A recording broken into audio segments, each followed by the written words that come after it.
Welcome to this STIHL video where we focus on battery technology. Today's episode is all about rechargeable batteries and the switch from petrol to battery-powered tools. Why do we need to talk about rechargeable batteries? Well, first and foremost, because we want to give you some insights and guidance into how you can best use your STIHL equipment, and also, of course, to address any questions and comments regarding battery-powered tools you might have.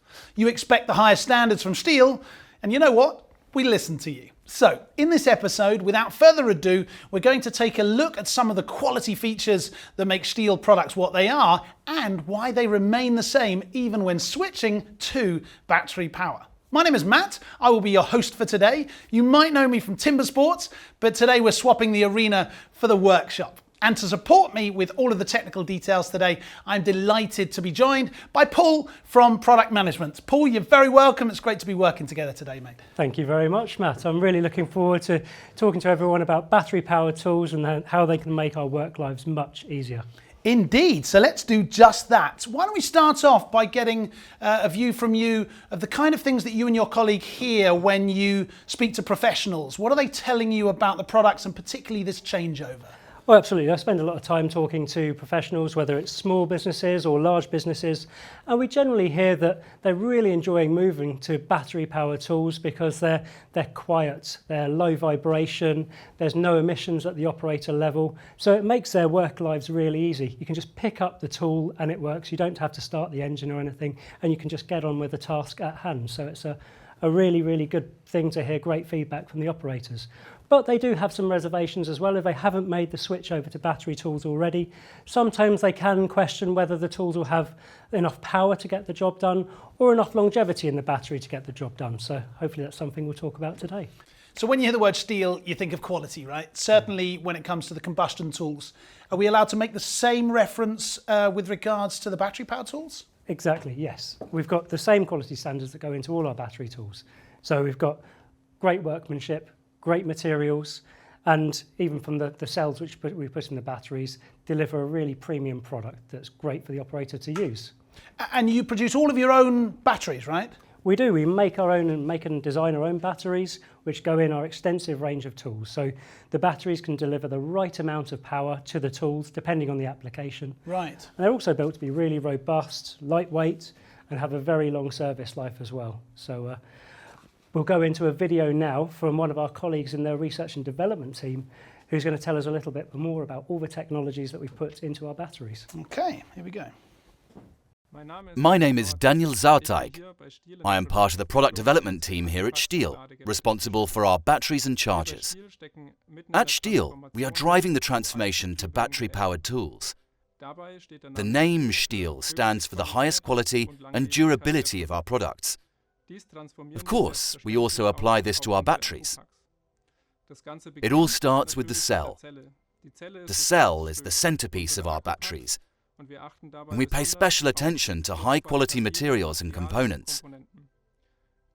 We ensure they comply and fulfill the high requirements we have internally through extensive testing.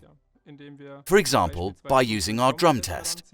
In doing so, we ensure that the battery can fulfill its service life requirements, even under harsh professional operating conditions. When several hundred batteries have successfully passed all the tests at the end of our product development process, we release the product and make it available for sale to the customer. Very interesting. Okay, that was Daniel Sauteig from, as you said, from your research and development department. A lot of technology in there. We'll dive deeper into that later. What I particularly like though was that drum test there, sort of testing the durability. Seeing as it's lying there, am I allowed to do my own little test? Yeah, why not? Here's a battery. Yeah, okay, all right. So we're going to do our own little test. Safety first. Let's clear the space here. Here we go. Test number 2. And here we can see, there we go. The battery is still operational. Test passed. I like it very much. Beautiful. All right, so they're sturdy. We've established that. They've got a bit of technology in there. We're going to dive deeper into that later. But you do some other tests on the batteries as well, right? Yes, we do. We've got 2 tests we can show you now. One using it in really cold freezing conditions and also with a water resistance test as well. Okay, so talk us through what they're doing here. So the first test, we're taking the chainsaw and the battery out of sub-zero temperatures, just measuring the temperature there. And it goes straight to work. Yeah, it's working absolutely fine. It's fully operational, using full power as you'd expect from a machine of this quality. Very impressive. And the second clip here, we have the IPX4 water resistance test, and that's water splashing from all directions. Right. So all our users are used to working in difficult conditions, whether it be cold, windy, rainy. So the operators have to work in those conditions. The tools have to operate in those conditions. Absolutely as well. right. So they're all working as expected. Very nice. So we've already touched on that experience that STIHL has and the quality standards that they've always shown. Can you appreciate, though, that there might be a certain amount of scepticism whether they can transfer those standards over to the battery technology? Oh, absolutely. We've got nearly 100 years of experience building combustion engine powered machines. Right. And they're really well regarded for being robust, powerful, and we want to take that over to the battery sector. Yeah. So we want our machines to be at the forefront, regarded as really reliable, powerful and up to the job. We've learned a lot in the last 15 years of developing battery-powered tools. So we want the same standards to apply and the same thoughts to be given to our battery-powered machines that have been given to our petrol-powered machines.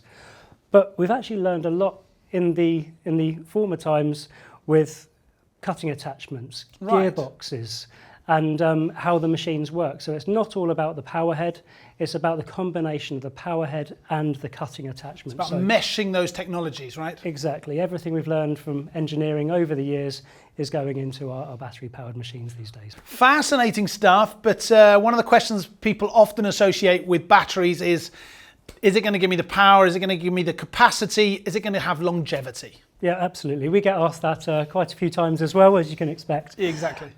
So we have different types of batteries, as we've already heard, with cylindrical cells in the AP300S.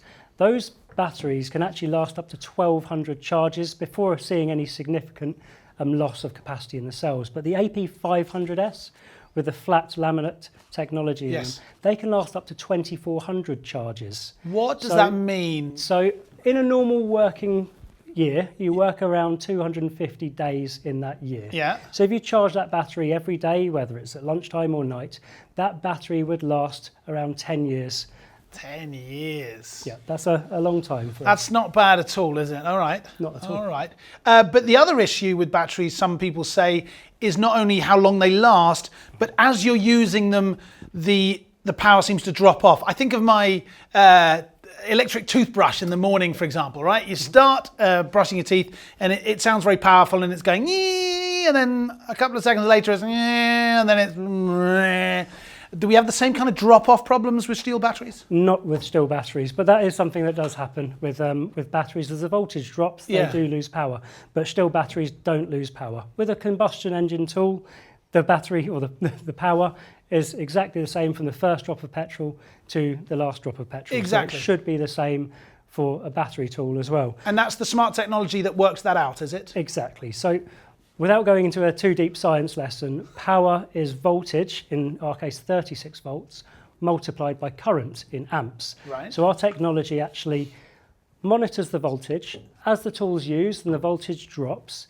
it increases the amps, which means it delivers constant power. So whatever task you're doing, you've got constant power with your tool all the way from the start of the charge right through to the end. Very cool. And you conducted a test to try and help us see that live, right? Exactly. So we've got a really nice test with one of our leaf blowers here.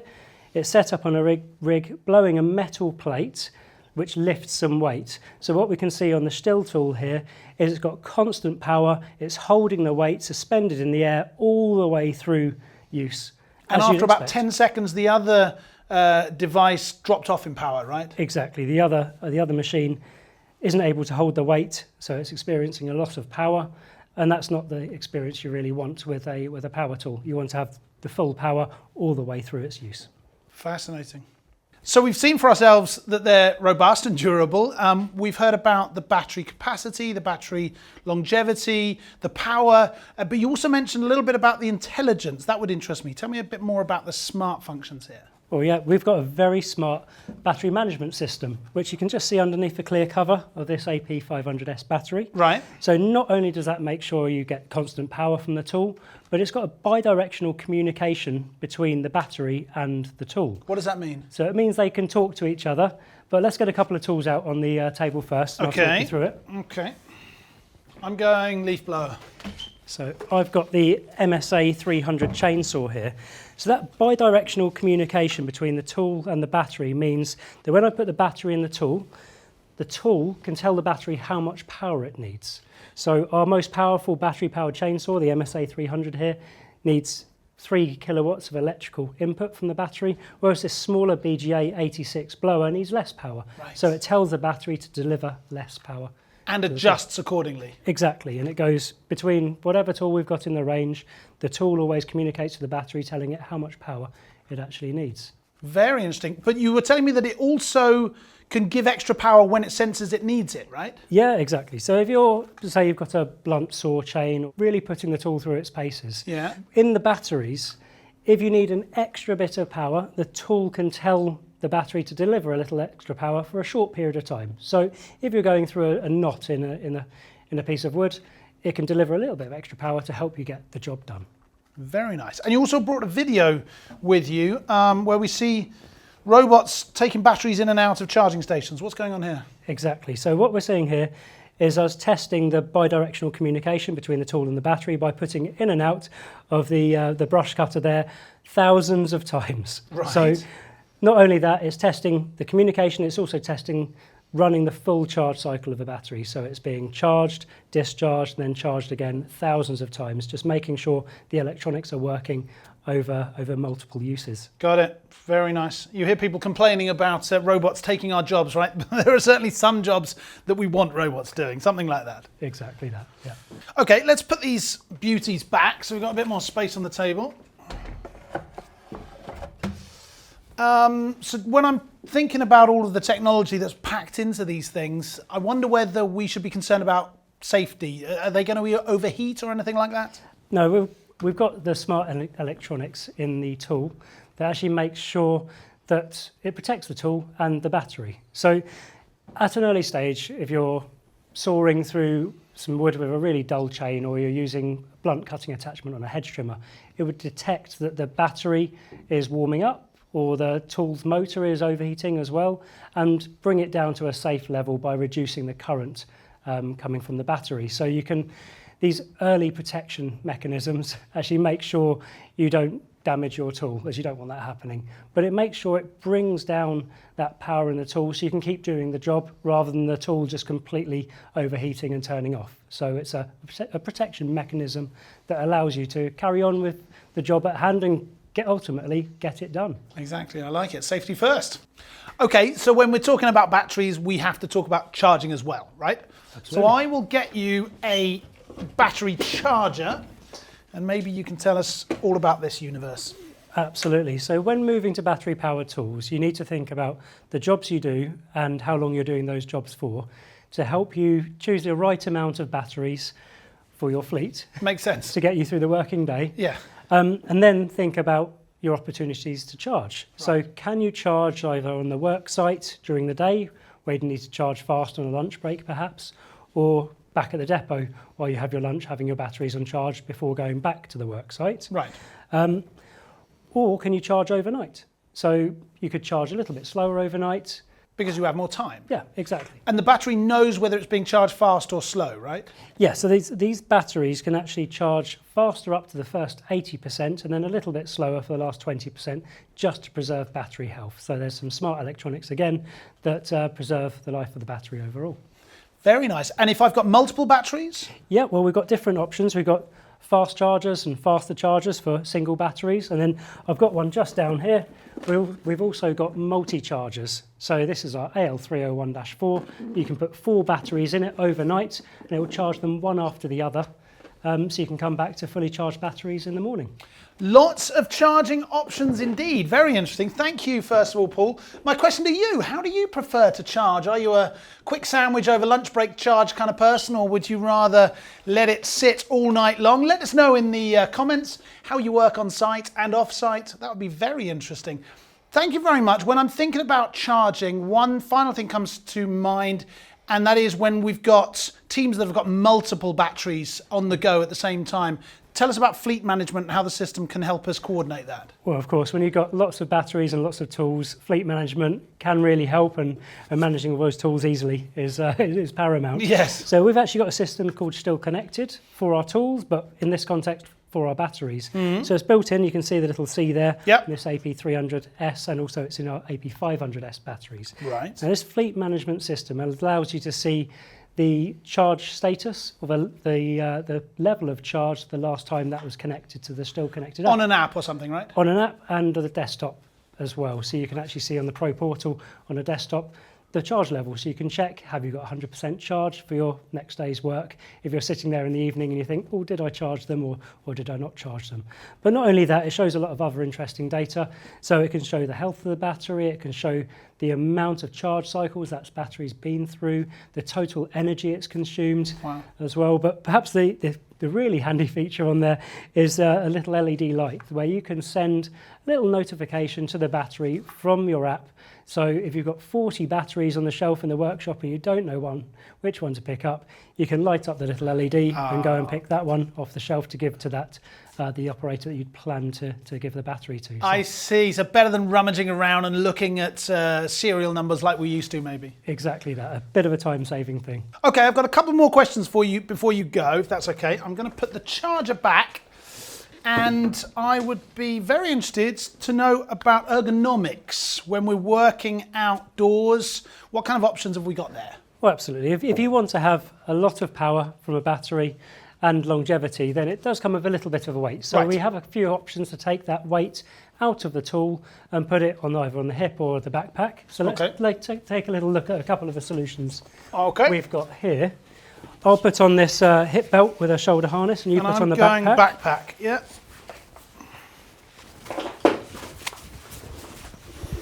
There we go. I've got clips as well. Top clip. And where's my bottom clip? Here we go. Okay, I'm in.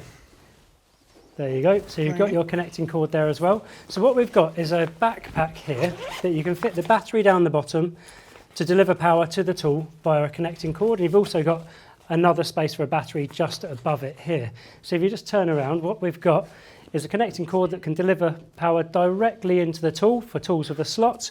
Or if you've got a tool which would normally take a battery, you can plug that straight in there, put that in the tool. Got it. So now the weight is on your back. It's a lot lighter on the... And it is. I don't notice I'm wearing it at all. Genuinely, you know, the padding here is nice, and I can see what you mean. The weight is totally distributed across my back, and then I wouldn't have that in the tool, right? Exactly. So it just makes the operator's life a lot easier having a lighter tool in their hands, because they're working all day with battery tools, and it's just easier to take the weight and put it on your back. So your solution, it puts it on your back, and the solution that I've got on here is a hip belt where I can put the battery on my hip, again with a connecting cord, or I could pop that into our AP adapter there. So two ways of taking the weight out of a tool and putting it in different places where it's nice and comfortable to wear all day long.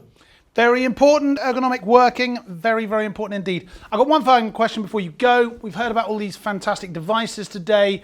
What about after-sale support once we've got them? Well, still have a huge dealer network all across the world. So whether you want spares or some bars and chains for your machines, or whether you want expert advice on which machines to move to or what batteries you need with them, they can offer expert advice. So we've got a huge network globally to help everybody out. Always someone there to help. That's brilliant. Thank you, speaking of help, for your help today. I enjoyed it very much. Hopefully we'll be doing this again. Hopefully. Thank you very much for having me.